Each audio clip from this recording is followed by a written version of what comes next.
आइए चलिए, आज हम लोग भारत में नियोजन पढ़ेंगे।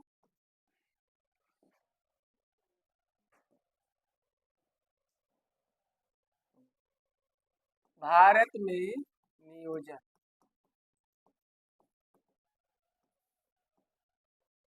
Planning in India.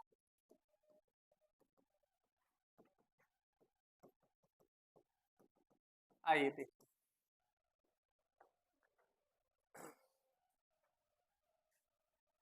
भारत में जो योजना शुरू की गई, ध्यान दीजिए, 1951 में पहली पंचवर्षीय योजना शुरू होती है और 1956 तक चलती है। पंचवर्षीय योजना यानी 5 ईयर, 5 साल की योजना है। ये योजना तैयार करता है योजना आयोग, है ना। योजना आयोग तैयार करता है, प्लानिंग कमीशन। लेकिन ये जो तैयार करता है, इसको राष्ट्रीय विकास परिषद अपनी अनुमति देती है, तब ये तैयार होता है। कौन अनुमति देता है? राष्ट्रीय विकास परिषद, ये इसको अनुमति देती है। राष्ट्रीय विकास परिषद यानी नेशनल डेवलपिंग काउंसिल, एनडीसी, अनुमति देती है। तो ये दोनों संस्था है क्या? योजना आयोग क्या है, कैसे गठित होता है, और राष्ट्रीय विकास परिषद कैसे गठन किया जाता है, और योजना आयोग ही योजना को चलाती है, लेकिन राष्ट्रीय विकास परिषद अनुमति देता है तब चलता है। यहाँ तक पहुँचने के लिए, क्योंकि योजना आयोग का गठन तो 1950 में होगा और एनडीसी का गठन 1952 में होगा, 2 साल बाद। यहाँ तक पहुँचने के लिए एक लंबा सफर तय किया गया, यानी देश इतना जल्दी योजना आयोग का गठन नहीं हो गया, क्योंकि अभी तो हम लोग गुलाम थे। इसके पहले योजनाएं ऐसी कुछ प्लानिंग ही नहीं थी, अंग्रेजों के गुलाम थे। इसलिए जब भारत आजाद हुआ तो योजना आयोग का गठन हुआ और पहली पंचवर्षीय योजना चली। लेकिन यहाँ पे ध्यान दीजिए, सानी भाई मार देंगे पर अपना काम अपने करिए। अब देखिए, सबसे पहली बार ध्यान दीजिएगा, भारत विश्व में, अब वही हम पूरा योजना आयोग कब गठन हुआ और कैसे योजनाएं चालू की गई, उसके पीछे का पूरा इतिहास बताने जा रहे हैं। तो विश्व में सर्वप्रथम यानी सबसे पहली बार यूएसएसआर, जिसका आज नाम रूस से जानते हैं, सोवियत रूस जिसे बोलते थे उस समय। तो विश्व में सबसे पहले रूस ने 1928 में अपने यहाँ पंचवर्षीय योजना, सबसे पहली बार क्यों लागू की? कि वो देखा कि हमारे यहाँ और विकास करने के लिए हर साल बजट पैसा आ रहा है, हर साल खर्च हो रहा है, इससे देश का विकास बहुत अच्छे से नहीं हो पा रहा। प्लान बनाना होगा और विकसित करना होगा, और इसने जो पैसा लगाया देश के विकास में प्लानिंग करके, मात्र 10 साल में रूस की अर्थव्यवस्था दुगनी हो गई, मात्र 10 साल। इतना अच्छा प्लानिंग किया, और इसका देख करके बाकी दुनिया के देशों को भी उत्साह मिला, वो लोग भी अपने यहाँ प्लानिंग शुरू करना चाहे। तो भारत में सबसे पहली बार 1930 में, ध्यान करिए, 1930 में सबसे पहली बार ये मन में आया, लोग कहे कि अंग्रेज यानी हमारे यहाँ भारत सरकार भी योजना चालू करे। जनता कही, लेकिन अंग्रेजों ने शुरू नहीं किया। तो सबसे पहली बार 1934 में प्रयास किया गया। एक एक करके याद रखिए, 30 में तो कहा गया लेकिन शुरुआत नहीं हुई। तो 1934 में सबसे पहली बार शुरुआत की जा रही है, जिसका नाम है विश्वेश्वरैया योजना। देखिए वहां पे सुमेलित करने के लिए आएगा या देगा कौन, गलत है एग्जाम में, तो देगा विश्वेश्वरैया योजना। विश्वेश्वरैया योजना यानी विश्वेश्वरैया प्लानिंग क्या है? तो 1934 में विश्वेश्वरैया ने एक योजना बताई। ये इंजीनियर थे भारत के। क्या थे? इंजीनियर। और भारत सरकार को कही कि देखिए ये इंजीनियर थे, तो इंजीनियर का दिमाग आप लोग जानते ही हैं।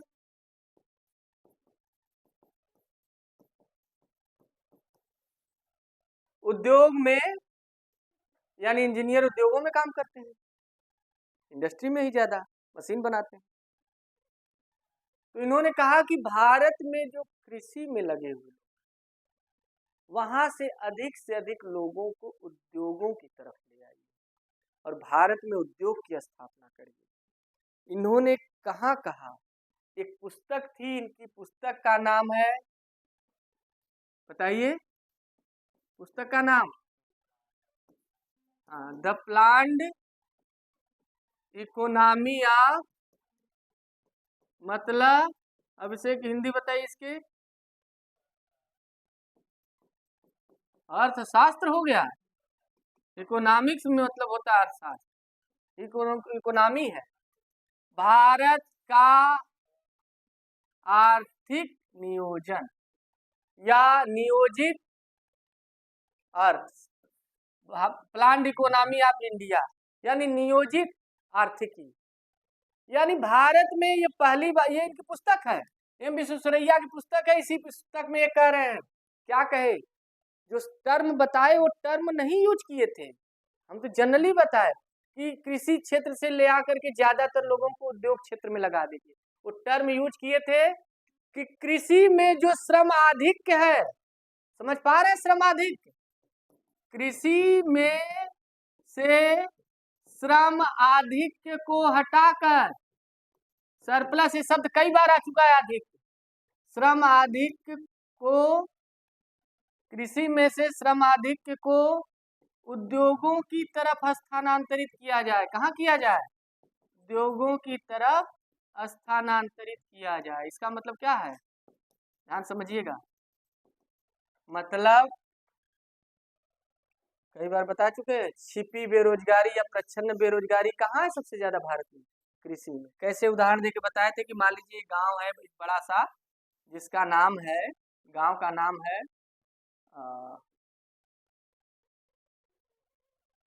भेलू, चलिए भेलूपुर तो शहर है यहाँ, लेकिन चलिए गांव है, एक गांव है भेलू। इस गांव में, छोटा सा गांव है, इस गांव में पूरे खेत को मिला देंगे, छोटा सा गांव है, तो 1000 बीघा मुश्किल से आएगा। कितना आएगा? 1000 बीघा पूरा खेत है, 1000 बीघा खेत है। एक बीघा में 20 बिस्सा होता है, जानते ही आप लोग। और इस 1000 बीघे को लगभग 150 लोग खेती कर रहे हैं। कितने लोग? चलिए 100 लोग मान लेते, नहीं आप लोग कहेंगे सर जी इतना ज्यादा करा रहे हैं। 100 लोग खेती कर रहे हैं। कोई 10 बीघा कर रहा है, कोई 15 बीघा, कोई 20 बीघा, कोई 4 बीघा कर रहा है, लेकिन कर रहा है, वही बैठा है खेती। जग देखिए ना, पूछे कहा खेती करें, खा पी के मस्त है। अभी बोएंगे, अभी बीज, धान का बीज डाल के फ्री हो जाएंगे। अब 20 दिन बाद ना खाद डाल देंगे, फिर निकलवाएंगे खेत से। समय समय पे काम करेंगे, बीच बीच में आराम करेंगे। वो तो ना खा पी के मस्त रहते हैं, खर्चा चल जाता है। उनको नहीं चाहिए ना एसी ओसी ये सब, गाड़ी उड़ी ये सब नहीं चाहिए, क्या करेंगे? तो मस्त है, अरे अगल बगल ते रही है, छठी है, शादी है, बियाह, खा के मस्त।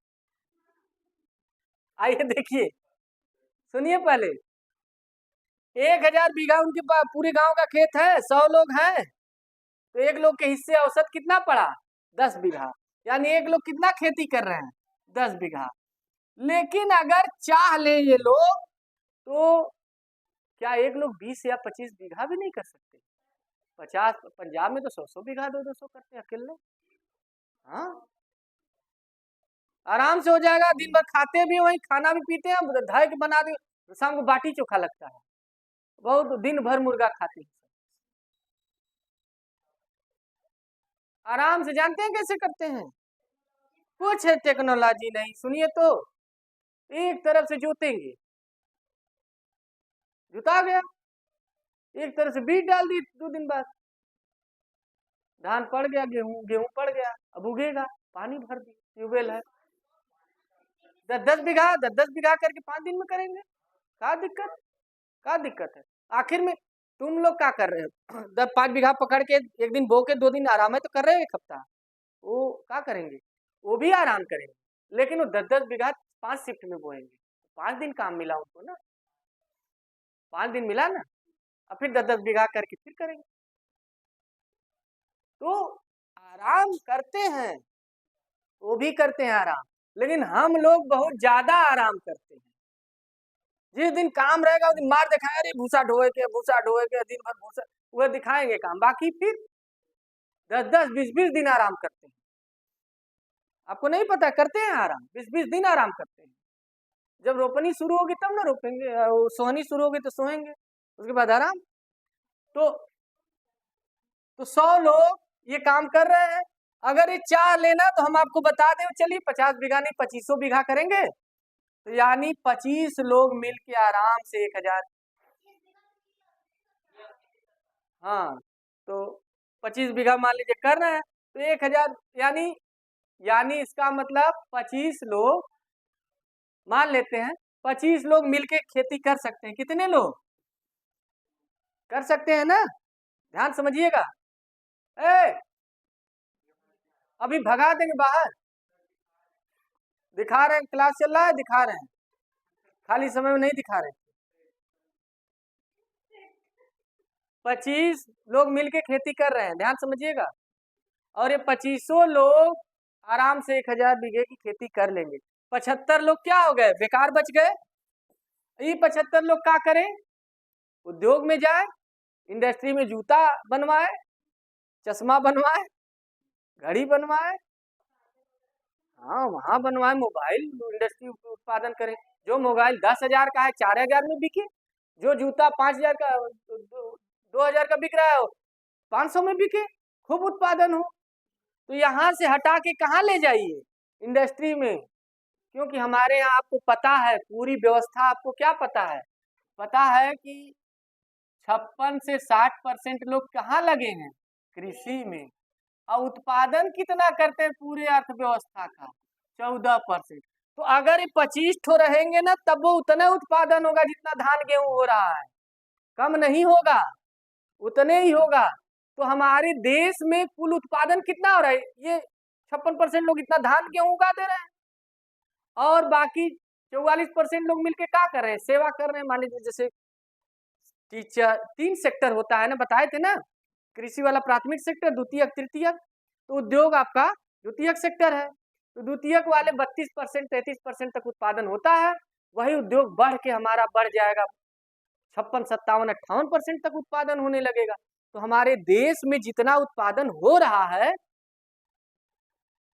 मजदूर 100 ठो लगे हैं बनाने के लिए जूता, अब हो गए 1000 मजदूर, बहुत ज्यादा। लेकिन इंडस्ट्रियों तो होनी चाहिए, कुछ बेरोजगार तो घूम रहे हैं, तो इंडस्ट्री लगाएंगे तब तो जाएंगे, नहीं तो वही उसी में करेंगे खेती, क्या करेंगे?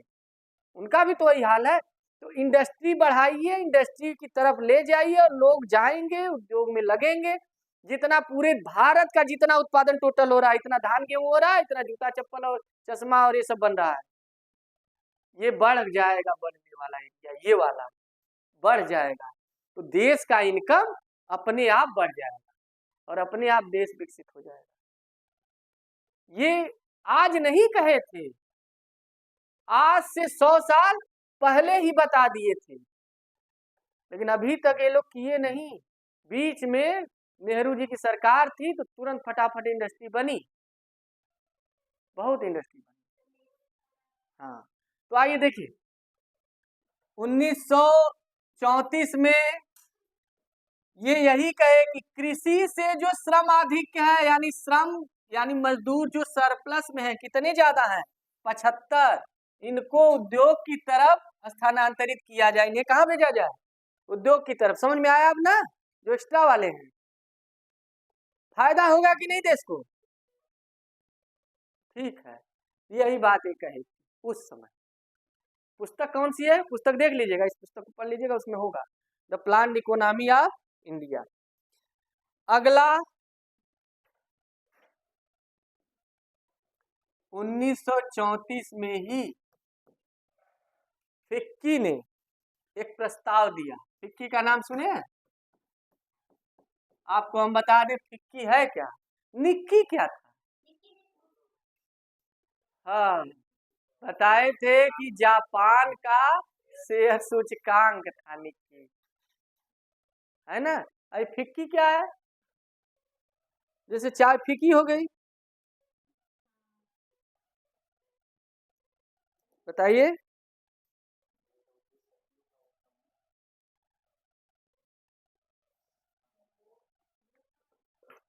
देखिए federation of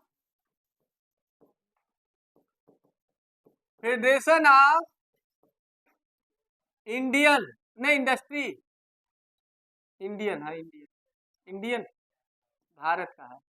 federation of Indian chamber of commerce and industry. देखिए इकोनॉमिक्स बहुत इजी सब्जेक्ट है, बस मतलब जान चाहिए, काम हो जाता है। मतलब हो जानने में तो समस्या है, इंटर तक तो मतलब हो नहीं जानने। अब कक्षा 1 से लेके इंटर तक का मतलब बताए और फिर उसके बाद कंपटीशन का बताए, इसीलिए पहाड़ हो जाता है। इंटर तक तो मजा लिए खाली वही किसी तरह पास हुए गुल्ली डंडा खेल के। हाँ, industry, federation of Indian chambers and, नहीं, हाँ Indian chamber of commerce and industry. मतलब देखिए भारतीय, क्या है, भारतीय वाणिज्य और उद्योगों के चैम्बर का संघ है ये।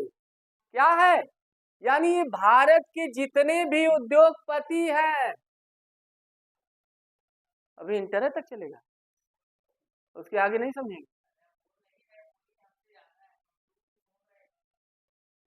निक्की का सिडबी का फुल फॉर्म बताओ चलो।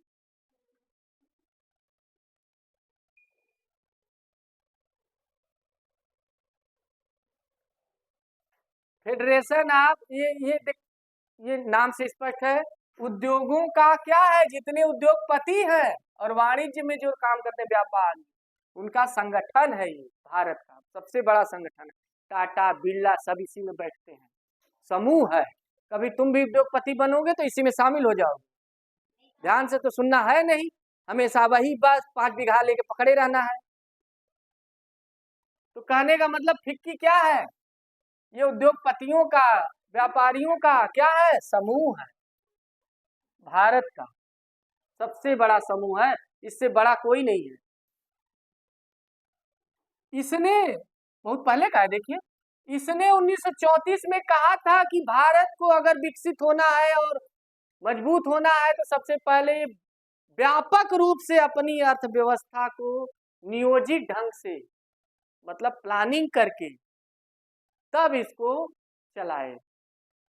उसी समय बोल दिया था कि प्लानिंग करके चलाए, जैसे एक उद्योगपति उद्योग को चलाता है प्लानिंग करके, पूरी अर्थव्यवस्था को चलाइए, आप देश के प्रधानमंत्री राष्ट्रपति हैं, आप लोग चलाइए। तो कहने का मतलब सीधा सा इसने उसी समय बोला था कि एक बड़ा प्लानिंग होना चाहिए। इसी ने बोला था पहली बार कि एक योजना आयोग होना चाहिए जो योजना चलाए। पहली बार ये बोला था कि एक योजना आयोग होना चाहिए जो योजना चलाए, पहली बार यही मुंह से निकाला था अपने। लेकिन अभी ये लोग कहाँ बनाए, हाँ हमारे यहाँ तो बन गया,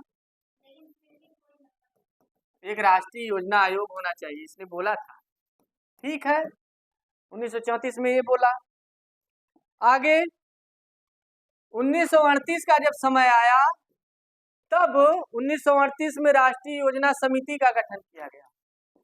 राष्ट्रीय योजना समिति, ध्यान रखिएगा ये बड़ा इंपॉर्टेंट है ये। अंग्रेजों ने ये राष्ट्रीय योजना समिति जो है नेशनल प्लानिंग कमेटी एनपीसी गठित की गई। और ये नेशनल प्लानिंग कमेटी गठित कौन किया था, भारतीय राष्ट्रीय कांग्रेस ने। कांग्रेस ने गठित किया था, कांग्रेस का ही उस समय बोलबाला था। तो कांग्रेस ने गठित किया और इसके सुभाष चंद्र बोस के प्रयास से किया गया। और अध्यक्ष कौन बनाए गए इसके? प्रयास किए सुभाष चंद्र बोस, उन्हीं के प्रयास से सुभाष चंद्र बोस के प्रयास से, सुभाष कर लेंगे। और अध्यक्ष बने पंडित जवाहरलाल नेहरू। तो पंडित जवाहरलाल नेहरू की अध्यक्षता में एनपीसी का गठन हुआ, नेशनल प्लानिंग कमेटी का। और इसने अपनी रिपोर्ट, ये कमेटी थी, इसको कहा गया था कि योजना के बारे में जो पीछे की योजनाएं अगर कुछ हैं तो उस पर अपनी समीक्षा करिए और आगे कुछ प्लान बनाइए, कैसे योजनाएं चलाई जाए, क्या किया जाए, देश के आर्थिक विकास के लिए क्या किया जाए। तो यही राष्ट्रीय योजना समिति जो है अपनी रिपोर्ट 1949 में प्रस्तुत करती है। कब प्रस्तुत करती है? 38 में बनी, 11 साल बाद 1949 में प्रस्तुत करती है। भारत क्या हो गया तब तक? आजाद हो गया। और इसने अपनी सिफारिश में जो बात कही थी वही बात पहली पंचवर्षीय योजना में रख दी गई, क्योंकि भारत के प्रधानमंत्री पंडित जवाहरलाल नेहरू बने और पंचवर्षीय योजना 51 से शुरू हो गई और इस रिपोर्ट यही लोग तैयार किए थे। तो इस रिपोर्ट में जो बात कही गई थी वो पहली पंचवर्षीय योजना में रख दी गई। तो कई बार पूछा जाता है कि पहली पंचवर्षीय योजना में जो बात कही गई थी वो किस समिति की सिफारिश थी? तो राष्ट्रीय योजना समिति की सिफारिश पर ही पहली पंचवर्षीय योजना में बात रखी गई है। ठीक है, अब आगे देखिए, छोटा छोटा है। युद्ध चल रहा था, द्वितीय विश्व युद्ध कब से कब तक चल रहा था? 1939 से 1945 तक चला। इसी बीच में ही 1941 में एक समिति बनाई जाती है। कौन सी समिति? जिसका नाम रखा जाता है युद्धोत्तर पुनर्निर्माण समिति, यानी पोस्ट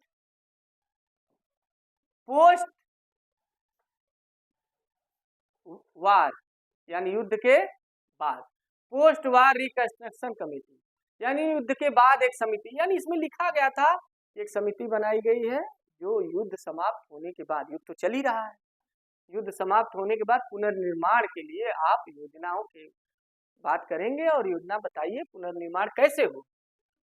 तो ये बहुत लाभकारी नहीं हुआ, ये बहुत चला नहीं और बहुत ही अपनी सिफारिश भी नहीं दे पाया। बस इतना ध्यान रखिए कि किसकी अध्यक्षता में बना था?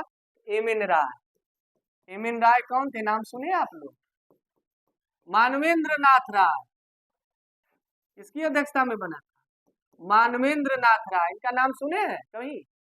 आधुनिक इतिहास जब पढ़ेंगे तो आप कमिंटर्न पढ़ेंगे तो विश्व में जब रूस साम्यवाद को बढ़ावा दे रहा था तो पहली बार भारत से ये साम्यवाद गए, वहां गए थे रूस में, और रूस से साम्यवाद और समाजवाद लेके आए थे भारत में। तो भारत में समाजवाद कौन लाया था?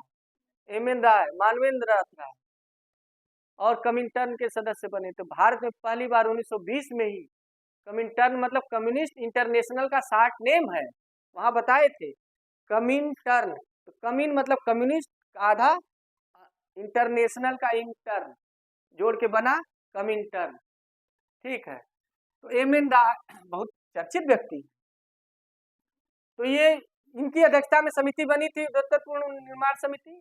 बस इतने जानना है, ये भी सिफारिश की। आगे चल के कुछ अर्थशास्त्रियों की एक परामर्शदात्री समिति बनाई गई। कुछ अर्थशास्त्री थे भारत में, उनसे लेकर के परामर्शदात्री समिति बनाई गई थी। तो अर्थशास्त्रियों की जो परामर्शदात्री समिति बनी थी आगे चल के, इनसे भी सुझाव लिया गया था कि कैसे देश का विकास हो, अर्थव्यवस्था का।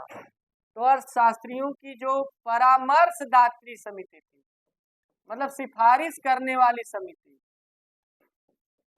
समिति जानते हैं ना, 3-4 लोग मिला के समिति बना दिया जाता है। इसमें जिसको अध्यक्ष बनाया जाता है समिति का नाम उसी के नाम पे रख दिया जाता है। तो अध्यक्ष इसके बने थे रामास्वामी मुदालियर, ये इसके अध्यक्ष थे। तो इसका कमेटी का क्या नाम हो जाएगा? रामास्वामी मुदालियर समिति, है ना। बताए थे आपको, कई बार बताया कि मान लीजिए पांडेयपुर का पुल टूट जाए, इस पुल की जांच के लिए कमेटी बनाना, तो 2 ठो अधिकारी हो जाएंगे, 1 ठो पंचम साह हो जाएंगे, 1 ठो वो हो जाएंगे, 3-4 लोग मिल जाएंगे। 1 ठो जो वहाँ खड़े थे वो हो जाएंगे, इनका दुकान वही है, देख रहे थे किसी की 4 लोग बना दिए जाएंगे और उसमें एक अध्यक्ष बना दिए जाएंगे, तो हो जाएगा पांडेपुर पुल निर्माण समिति पुल, है ना। ठीक है, तो अध्यक्षता जो है रामास्वामी मुदालियर, ये अर्थशास्त्रियों की एक समिति भी बनी थी, ये भी ध्यान रखिएगा। थोड़ा सा कहानी है, दिमाग पका देगा, अभी समझ में कम आएगा। पहली बार योजना की तरफ ध्यान अंग्रेजों ने कब दिया पता है? हाँ, 44 का डेट बड़ा इंपॉर्टेंट है, सुनिए 44 का डेट बड़ा इंपॉर्टेंट है। बताए ना 44 में ब्रेटन वुड्स में सम्मेलन हो रहा है, 44 दुनिया के देश, IMF की स्थापना होती है, वर्ल्ड बैंक की होती है 45 में, लेकिन समझौता तो 39-44 में ही हुआ, और WTO की बात हुई लेकिन समझौता नहीं हो पाया। 47 में गैट की स्थापना मतलब 48 में हो रही है, तो बैठक तो वहीं हुई थी, और यानी अंग्रेजों का दिमाग 44 में खुला है ना। जैसे कुछ लोगों का दिमाग 12 बजे बाद खुलता है, तो अंग्रेजों का 44 में ज्यादा खुला।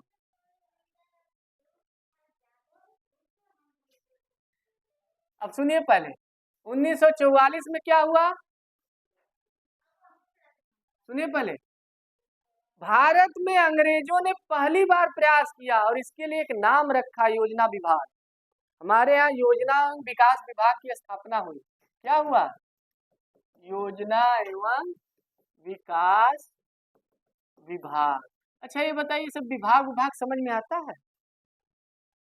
जैसे देश है, प्रधानमंत्री राष्ट्रपति समझ में आता है? तो इस जो सरकार होती है उसमें ढेर सारे मंत्री होते हैं, हर मंत्री के अपने अपने विभाग होते हैं, किसी के 1 विभाग, किसी के 2, किसी के 5 विभाग, है ना। तो वैसे ही योजना एवं विकास विभाग एक बनाया है, लेकिन उस जमाने में ज्यादा मंत्री नहीं हुआ करते थे, अंग्रेजों का जमाना था, वो उनकी कार्यकारी परिषद थी, उसमें कुछ ही लोग थे। तो एक कार्यकारी परिषद जो थी उनकी, कार्यकारिणी परिषद जिसे बोलते थे या कार्यकारी परिषद, उसी का एक सदस्य, कार्यकारी परिषद का एक सदस्य जो है योजना आयोग का क्या बना दिया जाता था? योजना आयोग विकास विभाग का देख रेख करने वाला बना दिया जाता था। यही यानी इसी की निगरानी में, इसी सदस्य की निगरानी में योजना आयोग और विकास विभाग का गठन हो रहा है, ये देख रेख करेगा, है ना। इसी की अगुवाई में यह विभाग बनाया गया, यानी ये विभाग देखेगा। तो पहली बार अंग्रेजों ने प्रयास किया, एक विभाग बनाया अलग से योजना के लिए। फिर 1944 का डेट बड़ा इंपॉर्टेंट है, आगे देखते रहिए। बॉम्बे योजना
बढ़ावा दे, ये कहे इस योजना में।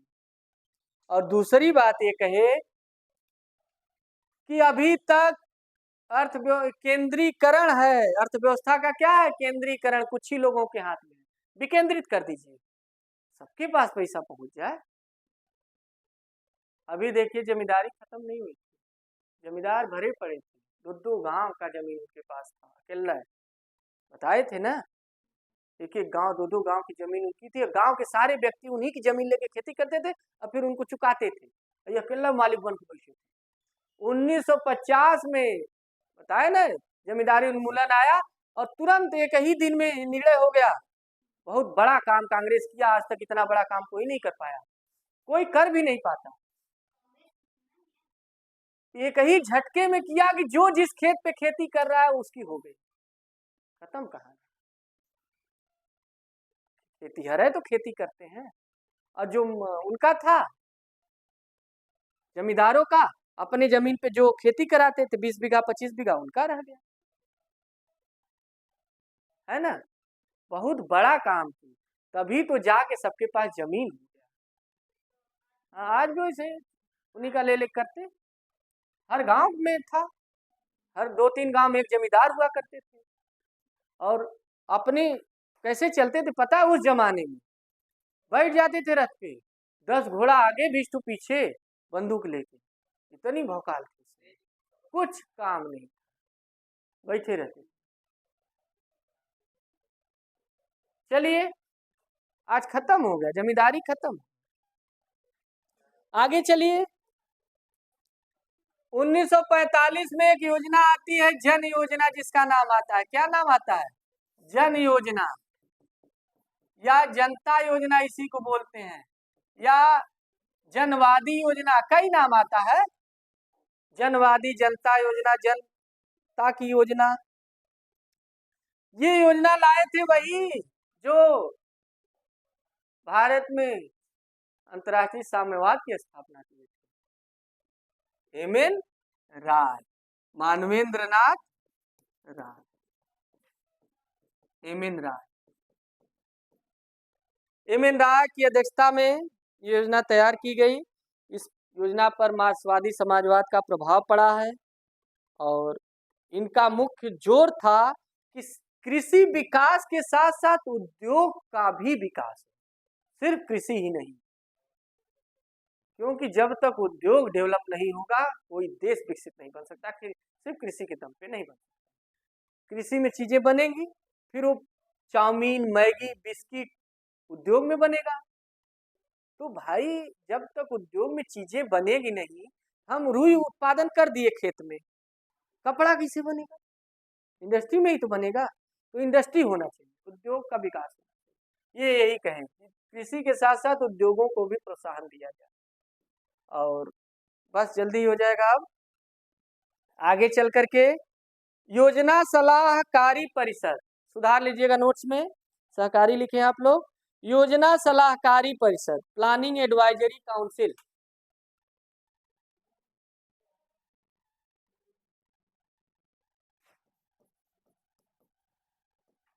योजना सलाहकारी परिषद, सुधार दिए, प्लानिंग एडवाइजरी कर लीजिएगा, एडवाइजरी है ना, कोऑपरेटिव नहीं रहेगा। हुआ क्या कि आपको बता दें, भारत आजाद होगा 1947 में, लेकिन अंतरिम मंत्रिमंडल हमारा बन गया था 1946 में, क्योंकि संविधान सभा का गठन हो गया था। संविधान बनाने के लिए अंग्रेज बोल दिए थे, कैबिनेट मिशन की सिफारिश पर हमारे यहाँ योजना कर, संविधान सभा का गठन हुआ 1946 में और पहली बैठक 9 दिसंबर 1946 को होती है। मंत्रिमंडल बन चुका है, तो अंतरिम मंत्रिमंडल यानी नेहरू जी की अध्यक्षता में अंतरिम मंत्रिमंडल का गठन हो चुका है 1946 में। तो अंतरिम मंत्रिमंडल ने ही योजना सलाहकारी परिषद का गठन किया, यानी नेहरू जी की अध्यक्षता में भारत में अंतरिम मंत्रिमंडल की सिफारिश पर योजना सलाहकारी परिषद का गठन हुआ और ये सलाहकारी परिषद को ये काम दिया गया कि जो पीछे योजनाएं चली हैं उसकी समीक्षा करिए और आगे आप निर्णय बताइए, भावी योजना तैयार करिए कि भविष्य में कैसी योजनाएं चलेंगी। हालांकि फिर भारत आजादी हो जाता है, फिर अपने ढंग से चलता है, लेकिन ध्यान रखिए 46 में बनाया गया था। 1947 का समय आता है तो 1947 में आर्थिक कार्यक्रम समिति का गठन किया जाता है। आर्थिक कार्यक्रम समिति 1947 का है। ये क्या है? देखिए, जो कांग्रेस है, जिसे अखिल भारतीय कांग्रेस कहते हैं, कांग्रेस ने इस समिति की स्थापना की और अध्यक्ष किसको बनाया? के.सी. नियोगी को। ध्यान से समझिएगा, बहुत इंपॉर्टेंट है। इकोनॉमिक प्रोग्रामिंग कमेटी, उसके अध्यक्ष बनाए गए के.सी. नियोगी और इसी समिति ने सिफारिश की कि भारत में एक योजना आयोग होना चाहिए और इसी समिति की सिफारिश पर आर्थिक कार्यक्रम समिति, जिसके अध्यक्ष के.सी. नियोगी हैं, इसी समिति की सिफारिश पर 1950 में योजना आयोग का गठन हो जाता है भारत, जो आगे चल के अपनी योजनाएं पूरी बनाएगा। तो योजना आयोग का गठन किया गया। योजना आयोग का गठन किया गया 1950। तो कई बार क्वेश्चन पूछता है कि योजना आयोग का गठन किसकी सिफारिश पर किया गया? के.सी. नियोगी समिति की सिफारिश पर। और ये समिति कब बनी थी? यो एक कहानी है। आर्थिक कार्यक्रम समिति के नाम से समिति बनी थी, इसी के अध्यक्ष थे। तो दो क्वेश्चन आप लोग हमेशा याद रखिएगा। पीछे का आपको हम बताए थे 38 में, और पीछे जाइए 1938 में राष्ट्रीय योजना समिति जो बनी थी, ये समिति के अध्यक्ष पंडित जवाहरलाल नेहरू थे और इसने जो सिफारिश की थी वो पहली पंचवर्षीय योजना में लागू हुई। एक पॉइंट ये जरूर याद रखिएगा, बॉम्बे प्लान तो आप लोग याद रखेंगे ही, और दूसरी पॉइंट आप लोग याद रखिएगा कि 1946 में और 47 में जो आर्थिक कार्यक्रम समिति गठित की गई, भारत आजाद हो चुका है, के.सी. नियोगी की अध्यक्षता में इसी की सिफारिश पर योजना आयोग का गठन होता है। ये ज्यादा इंपॉर्टेंट है ना। और एक योजना बीच में आई थी, बस आखिरी है, जिसका नाम है सर्वोदय, यानी सबका उदय। ऐसी योजना बनाइए जिसमें सबका कल्याण। 1950 में ये योजना आई थी। कब आई थी? ये भी गांधीवादी विचारधारा पे आधारित थी। इसे जयप्रकाश नारायण ने प्रस्तुत किया था। कौन प्रस्तुत किया था? जेपी, जयप्रकाश नारायण, है ना, समाजवादी विचारधारा के थे। तो जयप्रकाश नारायण ने प्रस्तुत किया था। हालांकि इनके विचार के अलावा इसमें विनोबा भावे का भी विचार शामिल था। किसका विचार था? विनोबा भावे। भूदान कौन चलाया था पता है? इतिहास पढ़ते हैं आप लोग। भूदान योजना, बहुत महान व्यक्ति थे विनोबा भावे। भूदान योजना वो चलाए, कहे कि जिसके पास जमीन ज्यादा है वो जो गरीब है उसको दान करे। बहुत बड़ी योजना, लोग किए भी, है ना। नहीं, आधुनिक के भी आधुनिक में है। आधुनिक भारत आजाद हो जाता है उसके बाद की बात है। भारत आजाद हो गया उसके बाद सबके पास जमीन ज्यादा थी ना, तो भूदान योजना चलाए थे विनोबा भावे। तो वही विनोबा भावे की भी विचार इसमें शामिल है। देखिए, सर्वोदय विचार के थे, समाजवादी विचार के थे, और जेपी यानी जयप्रकाश नारायण भी इस योजना को ले आ रहे हैं। इस योजना में कहा क्या जा रहा है? इसका उद्देश्य है कि कृषि का विकास हो, कुटीर और मध्यम उद्यम को प्रोत्साहन दिया जाए, आत्मनिर्भरता बढ़ाई जाए, मतलब सब लोग आत्मनिर्भर हो कुछ न कुछ करने के साथ में, भूमि का सुधार किया जाए। देखिए, सबसे बड़ी बात है, जहां खेती की जमीन तो है लेकिन सिंचाई की व्यवस्था नहीं, पहले नहीं था, बहुत कम उपज हो पाता था। आज से 75 साल पहले याद करिए, उपज बहुत कम हो पाता था, ट्यूबवेल उतना नहीं था सबके पास, नहर भी नहीं था। कहाँ नहर, इतना देश विकसित था, बाद में सब नहरें बनी, आजादी के बाद ज्यादा नहर। तो यही कहे कि आत्मनिर्भर बनाया जाए, भूमि का सुधार किया जाए। बहुत से जमीन बंजर थे, आप बचपन में देखे होंगे, बहुत से गांव के जमीन बंजर थे, आज देखिए खेती हो रही है। पहले लोगों से पूछिए कितना बंजर था, बगीचा था सब। पहले एक टाइम खाना खाते थे, एक टाइम ही फल फूल खा के रहते थे सब, दिन में नहीं खाते थे कोई, या दिन में खा लेते, रात में नहीं, एक टाइम लोग खाना खाते थे। बुजुर्गों से पूछिए। और आदमी भी कम थे, खेत भी ज्यादा था, तबो उत्पादन कम था, बड़ी आफत। हाँ, बहुत कम लोग 2 टाइम खाते थे।